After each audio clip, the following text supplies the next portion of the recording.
Ay, ito yung problema guys, itong daan ng tinatawag itong Kulilisi papunta ng Mati at yung road na yan dyan ay nag-crack na siya, tapos nag-collapse talaga yung ang laki-laki na ng niya, yung crack, makikita mo naman dyan. Tapos yung dyan pa probably mga almost siguro mga 10 meters yan or more. Ito yung aerial picture niya. Tapos yan si Governor Nino Oy, siya on foot talaga siya guys. Tapos si Mayor Samuel Oy, andun talaga sila on the spot. Tapos yung mga tao, umaakyat talaga sila doon sa parang para makapunta lang doon sa kabila.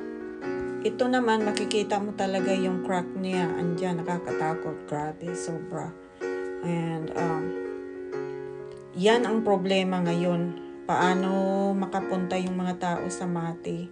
Kasi, yan lang talaga ang dinadaanan kahit noon sa Mati City, grabe ang ulan pa din.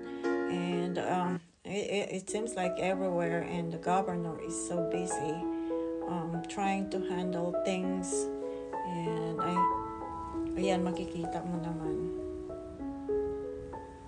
Grabe, sobra talaga ang ulan kahit saan ka, doon sa Davao Oriental, kahit doon sa amin talaga, grabe, sobra. Yan ang kinatatakutan din namin kung paano namin, in case may emergency doon sa mga magulang namin, paano sila pupunta ng Mati. Hopefully soon, may ma-resolve na ito. I know it's going to cost a lot of money from the government. Let's just pray.